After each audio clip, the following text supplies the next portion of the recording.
What's going on, guys? Happy New Year. Welcome back to Pure Evil MMA.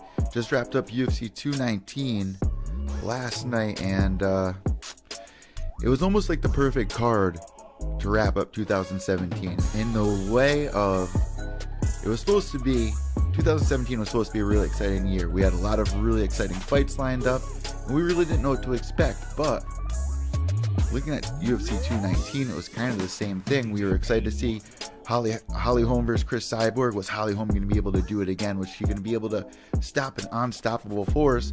And, there were some moments last night in UFC 219, but nothing really that stuck. Nothing that really we're going to be talking about, even though it's fresh in our head, that if we look back at 2017, there's nothing about UFC 219 that we're probably going to pull, besides really Habib Nurmagomedov's performance against Edson Barboza, really looking like Edson Barboza was attacked by a bear in the middle of the woods with the clothes off of his back. I mean, it literally looked like he was just mauled last night. So a big pat on the back for Habib Nurmagomedov.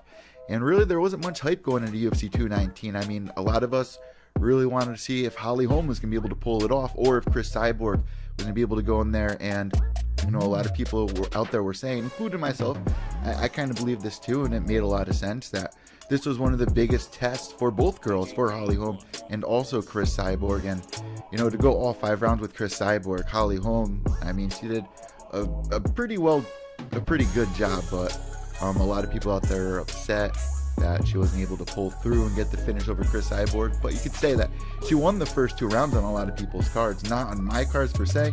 I mean, maybe the first round, but the second round, I see how we can give it to Holly. But the last 3 rounds, all Cyborg, all day long, and really did a lot from the clinch. I mean, was a lot of people expecting Holly to be pushing up Cyborg against the clinch? She did a lot more than any of Cyborg's last opponents have been able to do. So I know 2017 is wrapped up in the books.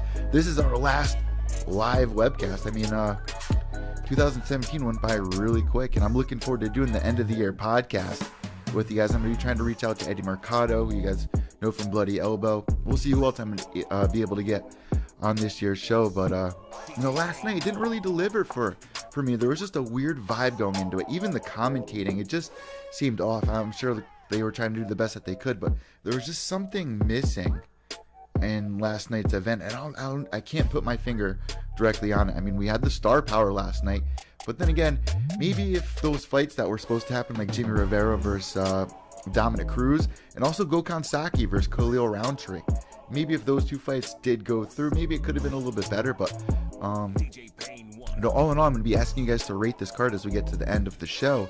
So keep that in mind as we go through it and kind of relive some of the best moments. If this is your first time tuning into Pure Evil MMA, make sure you subscribe. Down below, guys, we do this show every time there is a UFC event. And, the weekly podcast, I have a couple of really exciting guests that are going to be coming on in the next couple of weeks here. So you guys got your eyes peeled. Make sure to subscribe down below. We got all the new equipment here in the studio. Got the new webcam going. We got the new microphone going. And we get to start fresh, another year fresh for Pure Evil MMA. And it was such a successful year. Before we break down UFC 219, I just want to thank all of our listeners that have tuned in this year. I mean, it was our biggest year, over 100,000 downloads for the podcast. This year, I kind of want to grow the video cast now that we got the new webcam and stuff. We're going to be trying to do a little more YouTube, things on YouTube, like doing more live streams like we did back in the day. But now that we got the equipment to do it, I'm ready for it. I'm ready for 2018.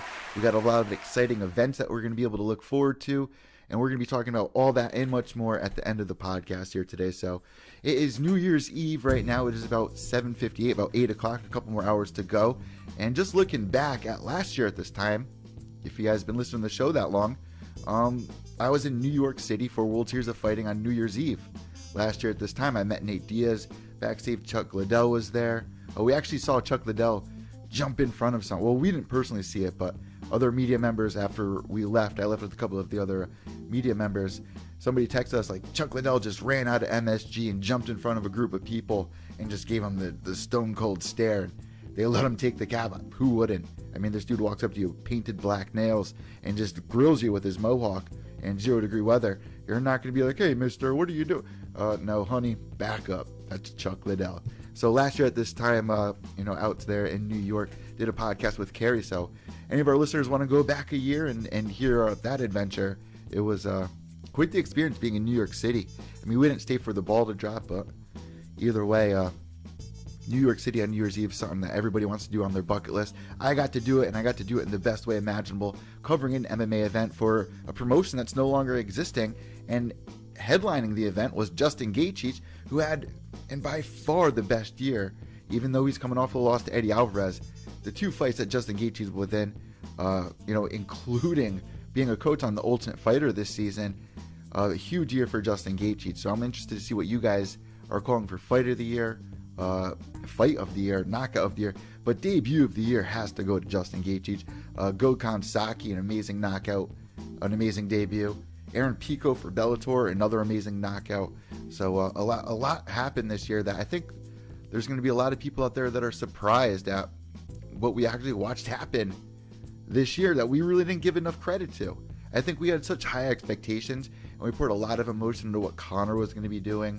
And, Ronda just lost last year at this time against Amanda Nunes.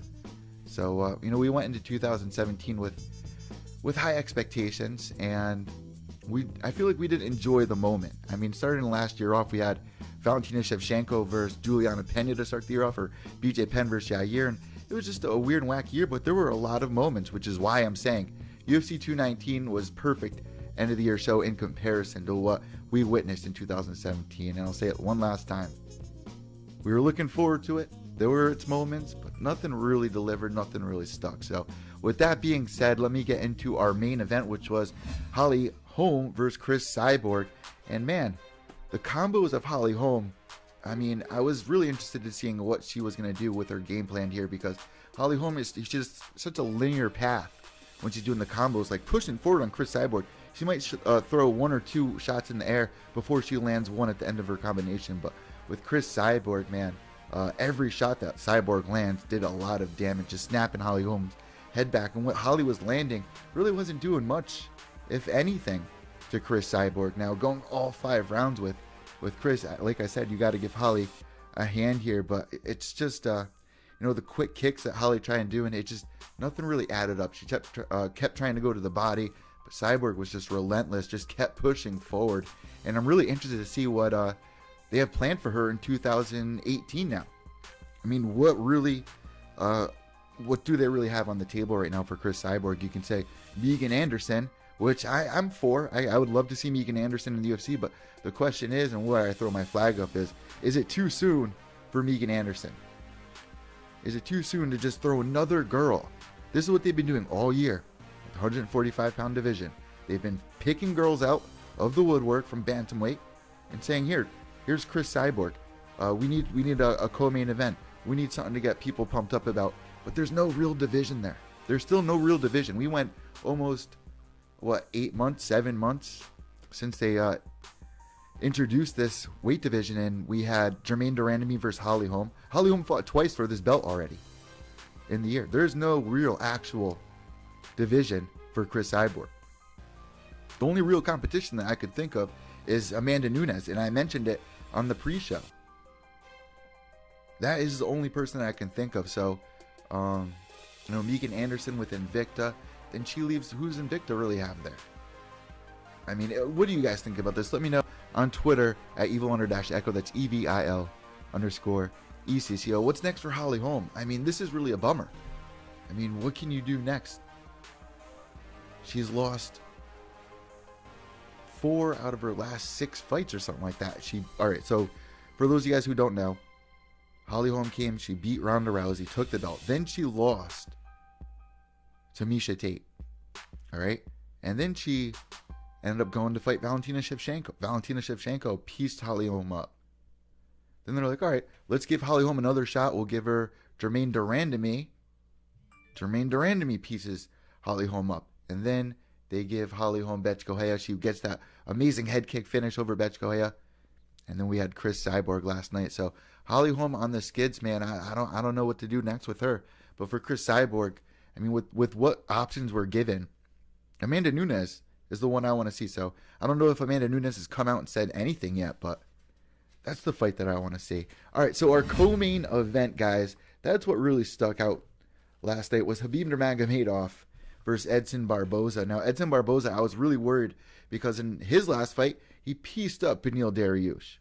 And the fact that he got the timing down perfectly. But last night, Habib had no problem going in there and exchanging leg kicks, even flying knees at Edson Barboza. And we saw him do this pretty much take out a fighter's greatest skill set with his own skill set. Like in his last fight against Michael Johnson, he tried proving to everybody that on his feet, he's just as much as a threat as Michael Johnson is. And even though there were those moments where he did get a couple of clean shots in on Habib Nurmagomedov ended that fight like a monster. And last night, he wanted to do the same thing with Edson Barboza. Oh, they tell Habib he needs to worry out for leg kicks. He needs to worry out for the quickness of his knee. Habib was like, you know what? I'm going to go in there. And he just looked like something else, man. Like a literal wild animal just unleashing. Like I felt bad for Edson Barboza. After the first round, it looked like Edson Barboza just got mauled in 6 rounds. Like it looked like he wanted no part. Like Habib Nurmagomedov literally put his everything out there, and in between rounds just screaming at Dana White. He wants that belt.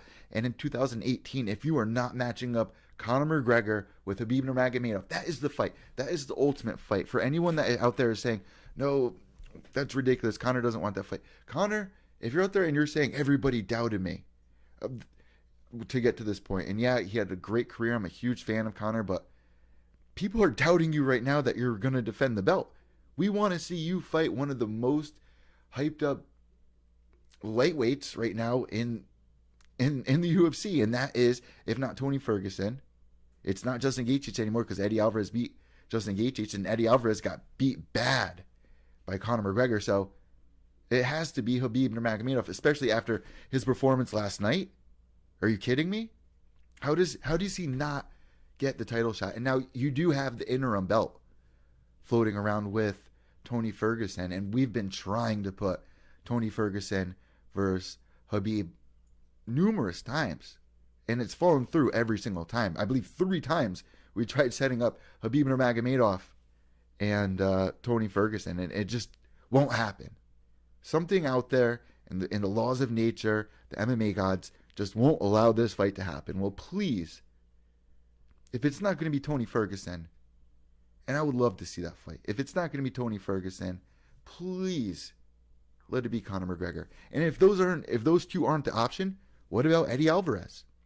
Eddie Alvarez had a great performance against Justin Gaethje. I mean, that fight went both ways, but Eddie, in my mind, seeing Eddie Alvarez versus Habib, that would be a fun fight. Now, a lot of people might say, no, we don't want to see that because he lost so bad to Conor McGregor at UFC 205 that it's hard to see him work his way back up to the rematch. But why the hell not? After a performance like Eddie Alvarez just had, after a performance like Habib, I mean, really, in my eyes, Habib is the number 1 contender here. But it's Tony Ferguson that's holding the interim title. So if you're not matching that up, if you're not matching Conor up, I mean, why aren't these being matched up? These are the fights that people want to see. This is where you're going to be really at the edge of your seat. And these are the fights that we love that Conor McGregor's in. It's where we look at a fight, we're like, how is this Irish lad going to get past what looks like a monster, a beast, something that's unstoppable. I keep saying it, like Habib Nurmagomedov undefeated, and you can say that the fights with Daryl Horcher. I mean, Habib was returning after a 2-year layoff to fight Daryl Horcher, which really came out of nowhere. And Daryl Horcher had his moments with Habib, but the end result, Habib won. Michael Johnson pieced him up a little bit on the feet, but Habib won. Edson Barboza last night, Habib there made sure that we have not a doubt in our minds that he deserves the title next.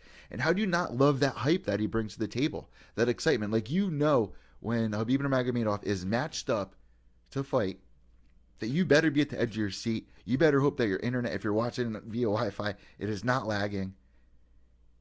And to see Conor McGregor, like, what is he going to do against it? I mean, if you're looking at it as well as like, all right, is Conor going to take that fight? It's too scary of a fight. Maybe he'll take Tony. He sees better options in Tony, more holes in Tony's game. Maybe, because he is the interim champ. But I want to see Conor McGregor fight the toughest of the tough. And if Tony Ferguson and Habib aren't fighting, I mean, let me say this. We need to know what the fuck is going on with Conor McGregor in that weight division, because this can't be held up anymore. And I'm so sick of having interim titles. I do not want to go another year in MMA with interim titles. So with that being said, let me know what you guys think about this on Twitter, because it's literally driving me crazy. Literally. I mean, all right, you gave up the featherweight title. You go over to boxing. And really, what everyone's going to remember about 2017 isn't in MMA. It's Conor McGregor and Mayweather. That's what really stuck out. I hate to say it, but it was a moment in history, and we got to witness it. There's no shame in that. I mean, there's like this thing out there that people are like, they don't want to acknowledge that it happened. They don't want to. But guys, this is something that we're going to be talking about for years. And it's looking like, as we're marching into 2017, that we might even see a Paulie Malignaggi come over and fight in the octagon. We might even see a Mayweather come over and fight in the octagon. I mean, if it happens, it happens.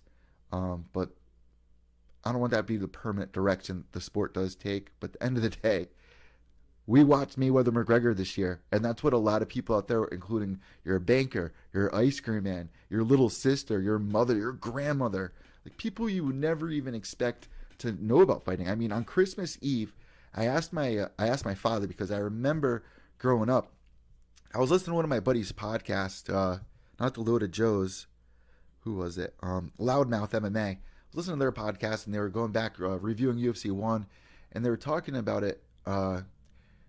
Mike Tyson when he fought Holyfield, and like the vibe in the pop culture, like everybody watched that fight. Everybody for some reason was talking about that fight, and ended up watching Mike Tyson bite Holyfield's ear off. I was one of those kids. My father would rent the pay-per-views. I would watch Mike Tyson. I remember being like, "What? Oh my God! Like, was that real?" Like, I was a huge fan of wrestling, and to see this huge dude go in there and literally, like, I remember them zooming in on the ear. Like, it might be something I'm making up in my mind, but I remember like being so confused about what just happened. Like, everybody was confused, and like they zoomed in on like a piece of his ear on the canvas. Like, he had a chunk of his ear missing. And I was asking my dad on Christmas Eve, I was like, looking back at that moment in time, like the build up to that fight, comparing that to Mayweather McGregor, like, was it close? Like, was Tyson a bigger draw back then? Like, where everybody was talking about, like your grandmother, your aunts, like my little sister watched Mayweather McGregor. My little sister was telling me that Mayweather was going to win, and I was laughing like, bitch, you don't know. You don't know what you're talking about. And fuck, she even predicted that he was going to get knocked out, that McGregor was going to get knocked out. I was like, Mayweather hasn't knocked a dude out in like years. And what happens? My little sister stunts me, and my little sister pulled through with this crazy prediction. What do I know? So, I asked my dad, and he was like, I've never seen anything like the build-up to Mayweather McGregor. Nothing like that ever before.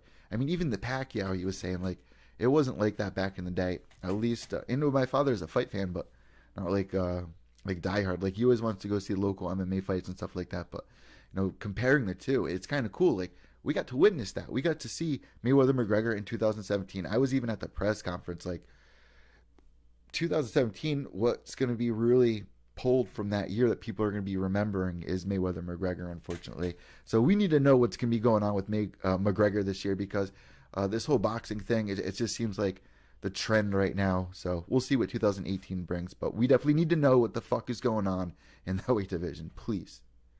All right, so moving on. Before this fight, we had Daniel Hooker versus DeCasey. Now, this was a fight that I said was a sleeper fight that nobody was really talking about. I was really hyped up for DeCasey, but if you checked out the pre-show that I did for UFC 219, the one thing that I said about this fight that I was a little nervous about was how Mark DeCasey was going to go into this fight and try to make something happen, not out of free will, but try to force one of those spin kicks to land, try to really put on a show. And he made that mistake last time in his fight, and it ended up losing in decision, I believe, to Jakar Close. I was really nervous that he was going to do that in this fight. Daniel Hooker, what he did in the first round was really just put the pressure on Mark DeCasey and really just tire him out. I mean, Hooker wasn't really active, but he just kept putting on the pressure to Casey, which just seemed so tense, trying to pull something off, trying to force something to happen, and wasn't able to do it. And then had like a takedown in the last 10 seconds, and then all over. I mean, DeCasey gets submitted just like that, and he looked so upset. So I definitely feel for the guy because he had so much hype in 2017 when he had that amazing finish in the first round. You even remember Dan coming in and being like, you can keep the red mohawk. You got it done even quicker than I did. You know what? There's a lot of people that were really excited about this fight, and I'm not mad at it. Even Mark DeCasey, even though he lost Daniel Hooker, I've interviewed Hooker before in the past, he's a tough son of a bee. I mean, he's hot and cold, but you got to look out for that guy. So, it's up in the air what's going to happen with Mark DeCasey moving into next gen. I mean, he's training with a very great gym with American Top Team with some of the best out there. So, I'm sure they'll figure out what's going on. He's an exciting fighter, but, he wants to be able to break the rankings, and you can't force those things to happen. I mean, it naturally has to come. I'm not a fighter. I'm not a trainer. I'm not your gym member. I'm not your best friend to tell you these things, but just from what I see, and just the vibes that I pick up, that's what I got here. But big win for Dan Hooker.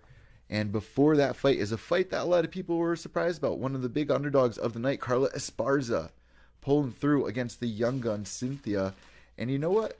One thing I need to mention about this fight really quick is that Cynthia Calvillo going into this fight undefeated. Carla Esparza, the former champ, one of the only girls to have a win over Rose Namajunas. And finally, we were going to see if Cynthia Calvillo is going to be able to hang with the top of the top dogs in the weight division, and if Carla Esparza, is going to be able to lose to the young gun and see a new generation, a new era, like everybody likes to say.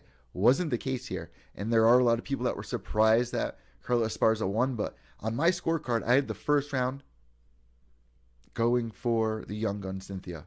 The second and third, I had going for Carla. Some people had it different. I even saw some people had the first round for Carla, but the way that Carla enforced her will, especially ending the fight, was just so brutal.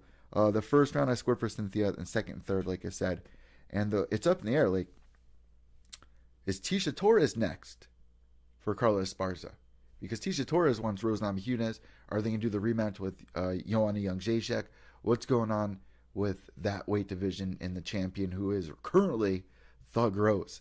You have the girl who beat Thug Rose. You have Tisha Torres who also beat Thug Rose in their first fight, but Tisha Torres also lost in the rematch. So with a performance like that out of Carla, I would like to see Carla versus Tisha. But a lot of people out there are really upset that Cynthia Calvillo lost this fight. But really big right hands by Cynthia Calvillo. I thought she did a great job. I mean, it wasn't a dull performance whatsoever. And she had some pretty serious takedown defense. But, the hammer fist and just like the scrambles that they had going on early on in that fight. And Carla had a couple of armbar attempts. So when she was in that position, she made sure that Cynthia was aware that you need to watch out. Like, I'm a threat off my back, so don't get too comfortable on top here, because at any second I can grab that arm. I can grab the arm and I could possibly end this fight. She has that experience, and that's what we wanted to see.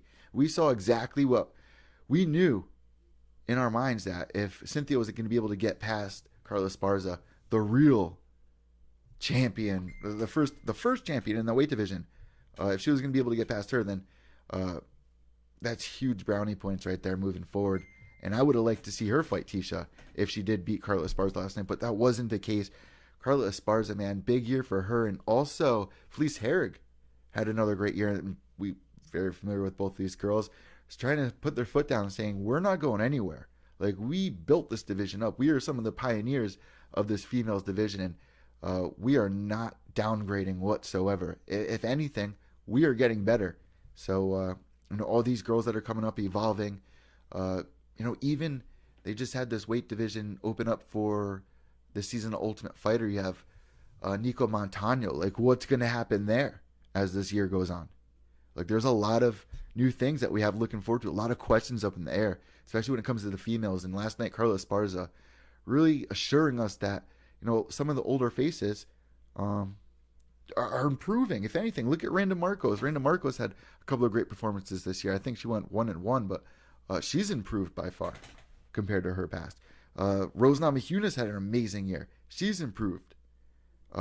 Raquel Pennington, another top dog in 2017. I mean, she did great in 2016, did even better in 2017. Her and Tisha had a great year and at the top of the weight division. So I'm really excited, looking forward at what these girls are going to be doing and who they want to be matched up with moving forward. We also have Jessie Jess versus Paige Van Zandt to look forward to in 2018. So female division, what are you guys most excited to see? What's Joanna going to do next? All these questions are up in the air. Who's Tisha going to fight next? Who's Carly going to fight next? Where does Cynthia go from here? Let me know what you guys think on Twitter at Evil_Echo. That's EVIL_ECCO. All right, also, guys, we had the return of Carlos Condit last night, and this was a little upsetting. But looking back at it, he did better than I thought. Like, when I watched the fight, I was like, like you guys know I'm not a huge believer in ring rust. I really don't believe in ring rust that much. I mean, if you look at Dominic Cruz, there's no ring rust there. If you even look at the Korean Zombie, 2 years away from the octagon, comes in and just runs through Dennis Bermudez. Like, that was another amazing fight that we had this year where he just really shocked everybody. And one of the huge reasons why I really don't believe in ring rust. You can say it for a lot of guys, but there are examples out there like this fight where you could say, was it the ring rust of Carlos Condit? Because as the fight went on, it seemed like Carlos started warming up. And maybe if that was a 5-round fight, we could have seen Carlos really get the gears going. But he wasn't able to do that in my eyes. Some people even gave Carlos the first round. I gave the first round to Neil Magny, but like, Neil Magny didn't do much. He got a lot of credit for the takedowns, really. Won the round over takedowns, and that goes for both guys. I mean, it's not Neil Magny's fault that he won the round. I'm not saying that, but there wasn't really anything I believe Carlos Condit had more strikes than Neil Magny, but what sealed the second round was the takedowns. In the first round were the takedowns, but Carlos Condit going there with the kicks, but he was just couldn't find his rhythm. Like, Neil Magny wasn't allowed to really find his rhythm. But every time he would like try to get the elbow going in the clinch, like, you could see him warming up. But to return to the octagon after a year to fight somebody like Neil Magny, who's been really active, it's a tough one. It's a really tough one, and they're so close in their rankings. Some people are like, how is Neil Magny still, how is Carlos Condit still ranked in the rankings after not fighting in a year? Like, how does that make sense? A lot of people are confused about that, but even though Neil Magny won last night, it doesn't make me excited to see what's next for Neil Magny. Like I used to be in the past. I mean, RDA, who just ran through Neil Magny not too long ago. So, like, what's next for Neil? I mean, I'm not too excited to see what's next for Neil Magny after this fight. And you might be mad at me. I'm sorry. I'm not trying to offend anybody, but I'm saying that I think... And Carlos Condit's a tough dude. I shouldn't really be saying any of this because who am I to really judge it? But props to Neil Magny for not allowing Carlos Condit to catch his rhythm. But really, I wasn't too impressed with his performance there. I think he just did enough to get the win, in my opinion. You guys might agree. You might disagree. But moving forward, with a win over Johnny Hendricks, that was been a huge confident booster. A loss to RDA, yeah, that sucks. But a win over Carlos Condit, that's huge. Another huge win on Neil Magny's record, but the performance just wasn't all there. Didn't get me too excited. But if that was a 5-round fight, I think Carlos Condit might have been able to open up, get the win.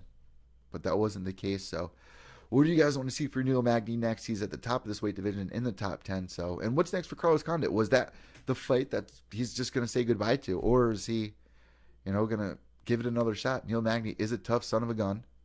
But Carlos Condit this year, if we saw anything, it was that he was really trying to prepare for plan B. Just to rewind really quick before we move on, Carlos Condit, if you guys don't know who he is, he's been around forever in the WEC. But as for the last 2 years, we began 2016 with that amazing fight, which was one of the best fights of the year in 2016, Carlos Condit versus Robbie Lawler. And we remember the iconic photo of both them holding their hands over the octagon like they both gave it their all. That wasn't the performance that we saw of Carlos Condit last night. Like, Carlos Condit looked phenomenal against Robbie Lawler. But then after that loss to Robbie Lawler, he gets back in there and he fights Damian Maia. And Damian Maia runs through Carlos Condit, submits him in a matter of like a minute. And now, this loss puts Carlos Condit on a 3-fight losing streak. So, What do you guys think? Is he going to be opening up to a retirement? Because he did open up this coffee shop. What do you guys think? Let me know on Twitter at evil_echo. That's EVIL_ECCO.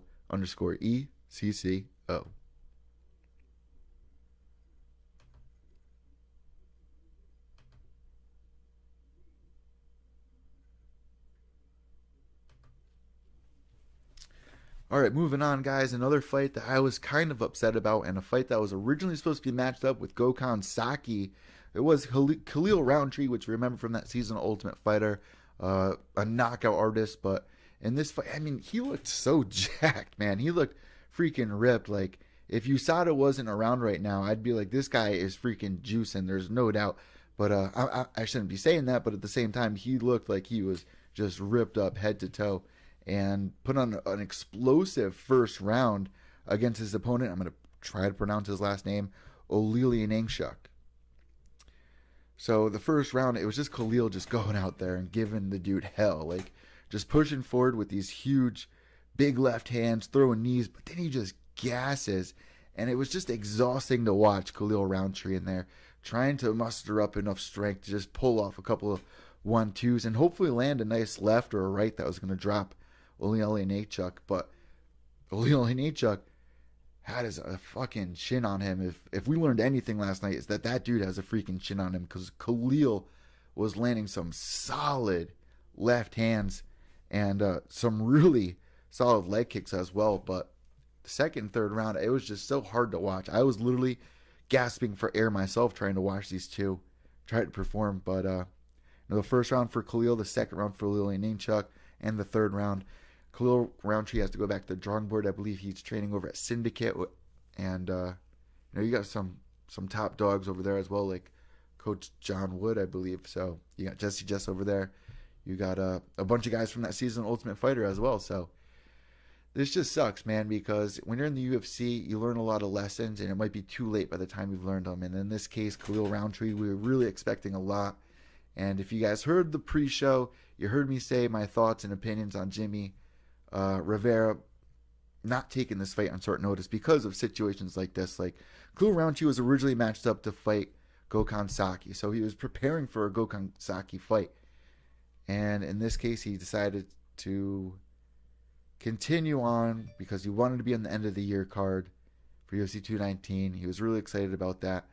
And for whatever reason, it just didn't work out in his way, and he gets a loss. But even if it was a loss to Gokhan Saki, at least people would have been a little more excited to watch that fight. Even if it was exhausting to watch, we could count on Gokhan Saki possibly landing one of those crazy underhands and ending the fight. But that wasn't the case. And Khalil Roundtree, unfortunately, it's going to go under the radar for UFC 219. And I was excited to watch this fight. I thought Khalil was going to be able to get it done. I put money down on Khalil, but it would just suck to see him get his pink slip, because I know that he has a lot to offer, and it just didn't happen last night. But he had that brutal knockout over Jolly a couple of months ago, or maybe at the beginning of the year. It was just like, Khalil Roundtree is a bad dude, and maybe he needs to go to another smaller organization and build himself back up. We see this happen a lot when it comes to Ultimate Fighter. You see guys just come in too soon, and they're just not ready for that level. And that might be the case for Khalil Roundtree. Who knows? We'll see what happens with him. We'll pay close attention to his social media, and we'll let you guys know. If you find anything out about Khalil, let me know. And, hats off to his opponent, man. That dude's a tough G, man. Moving on, Rick Glenn against Miles Jury. And Miles Jury put on one of the best performances I've ever seen in his career against a very tough opponent, Rick Glenn. But Rick Glenn, man, huge fan, but he wasn't able to pull the trigger. Like, he was just being really hesitant, wasn't able to find his rhythm. I mean, we saw it was just like Carlos Condit, wasn't able to find his rhythm. Miles Jury was just being able to rip off these leg kicks, nothing too powerful. I mean, he trains with people like Dominic Cruz, so he really resembles that kind of a Dominic Cruz style where it's amazing footwork, just really tapping you with the footies. And you know what? It was weird listening to the commentating last night, because it seemed like Joe Rogan was trying to put his criticism in, and it was constructive criticism, but I feel like Dominic Cruz wasn't rubbing or vibing the right way, and just kind of took offense to that, and came off to a lot of people like Dominic Cruz was the know-it-all. I saw a lot of people on Twitter going off about that. And Dominic Cruz can be kind of like that, but he's a good guy. And no matter what you're hearing on that commentary, it might not be that real reality. It might be the perceived reality that we think it is, but those guys get along. Joe Rogan and Dominic Cruz, they've done podcasts together before. They've known each other for a long time.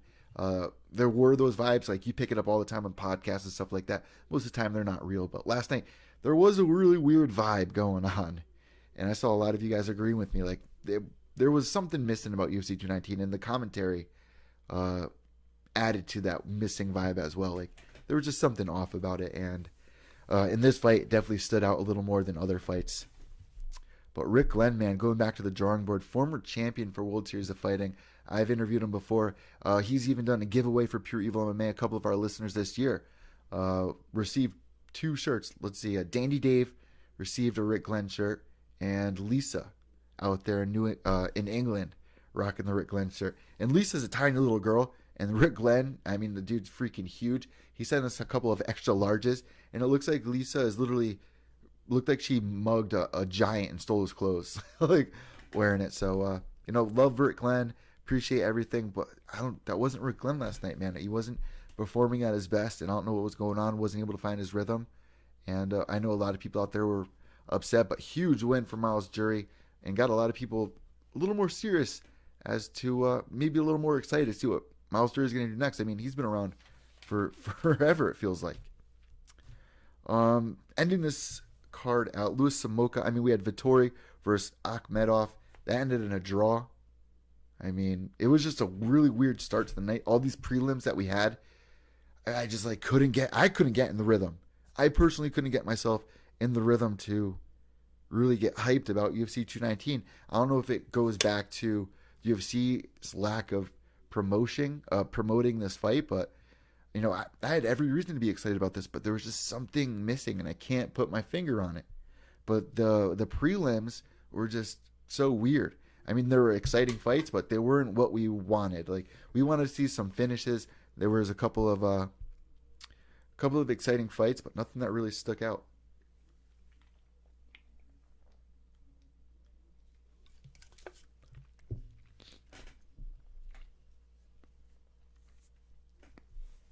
How about Louis Samoka versus Nicolou? Louis Samoka, man, losing the first round 10-8. I mean, another very tough dude. He was even mouthing off to Nicolou, but top-ranked, top 15 Louis Samoka had a really rough 2017. I believe that's like his 3rd loss this year, unfortunately. And he dropped, Nicolou dropped Samoka 3 times in the first round. Like, it started getting ugly, and I started getting really nervous for Louis Samoka, but he was able to survive the first round. In the second round, he got wobbled.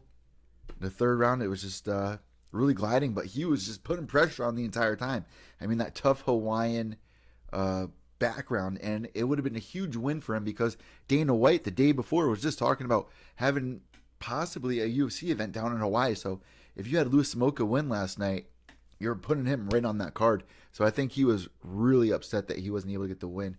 Maybe that was a little added pressure on his back, but either way, he put on an exciting fight, but wasn't able to put pieces together and wasn't able to pull it with the win.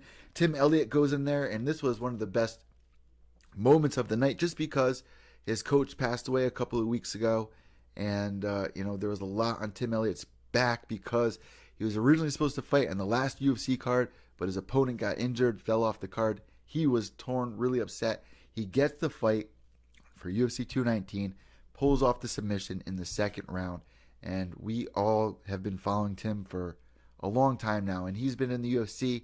He left the UFC, went to Titan FC, became champ there, goes on the Ultimate Fighter, wins that, and he fights DJ, and gave DJ a run for his money. I mean, out of any of the last couple of fights that Demetrius Mighty Mouse Johnson has had, Tim Elliott had Mighty Mouse in a couple of tight positions where I was like, is Mighty Mouse going to be able to escape the submission attempt? We all know that he did, but Tim Elliott gave him a run for his money, and since then he's been hot and cold. If he lost last night, he could have gotten the pink slip. It would have been another prime example of don't take a fight on short notice. But it works out in his way, and he gets the win, and he dedicates the fight to his coach, Robert Follis. That was UFC 219. What moments stood out? Let me tell you right now who got the Performance of the Night bonus. I believe it was Habib Nurmagomedov, which he totally deserved it. I mean, out of all the fights, that's really what stood out to me out of most of those fights, without a doubt. Also, we had, oh my God, now I'm drawing a blank.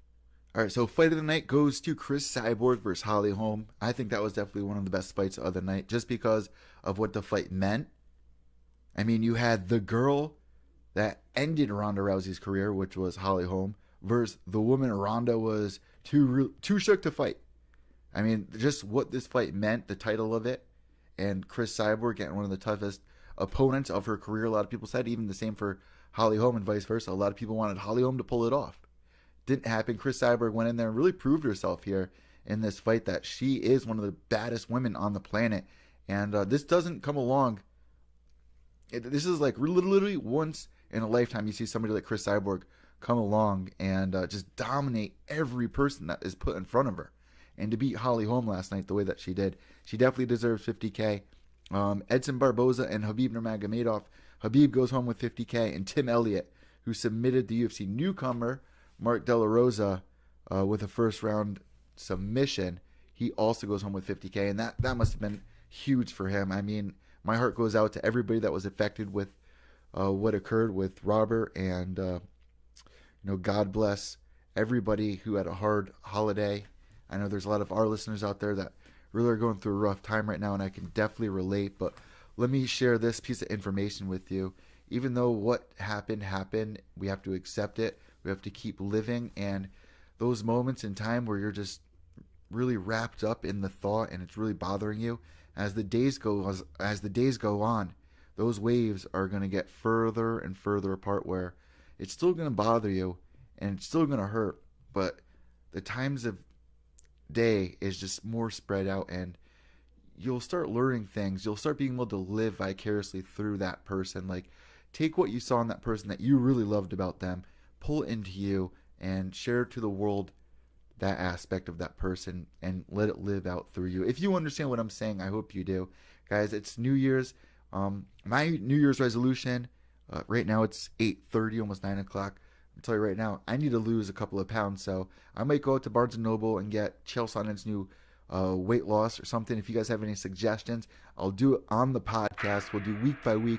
I'll keep you guys all posted on how much I'm losing. If you guys have any suggestions, let me know on Twitter at evil_echo. It's right down here below on the video cast. And thank you so much to all of our listeners throughout 2017. Over 100,000 downloads, and that means so much. Moving into 2018, I want to build more on the video cast. Like I said, got the new webcam, but 2017 was a huge success in my opinion, and we were nominated not once but twice this year for one best MMA Underground Twitter account, and I was nominated amongst some of the best out there like Kaposa and Izzy, and a couple MMA Gifts, MMA Ghost, a lot of big profiles that I've come to know very well over the years of being on Twitter, and just to be nominated for that means a lot. And also on mymmanews.com, where you can find all of your pure evil MMA content. I was nominated for best MMA podcast, news podcast of the year. So just those two nominations mean a lot to us. Doesn't matter if we get first, second, third. Doesn't matter. Just to be nominated means a lot to me. And makes me know that we're heading in the right direction. 2018, I have a lot of special things planned for all of our listeners here on Pure Evil MMA. So thank you so much for tuning in. Let me announce our UFC Pick'em winners, because after UFC 219, which just went down last night, that was the last event of the year. So we are going to be starting fresh. So for any of our new listeners that want to get down on our UFC Pick'em, what it is every UFC event, we make our predictions on UFC.com using the fantasy app, get our predictions in, and we go head-to-head with one another. So you pick a fight, like last night, you picked Cris Cyborg, you wanted to win by knockout, you pick the third round, and if you get points for what you get correct. So last night our winner was Love MMA with 1,840 points. In second, Disturbed. In third, MMA pick. In fourth, Brock Lesnar's Teddy Bear. In fifth, Garrett K MMA. Sixth, Yusuf. Seventh, Andrea. In eighth, Minion McGrunin. Ninth, Into the Storm. And 10th, Iceman. And our overall winner of the year goes to Iceman, who was in first place like throughout the whole entirety of 2017. So big shout out to him, who I believe is in like the top 10 in the world.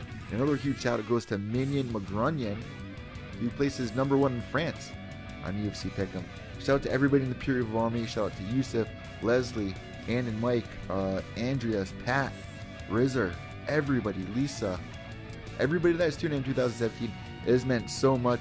Let's rate this card and let's go on with our day here. UFC 219, we're giving it out of 5 stars.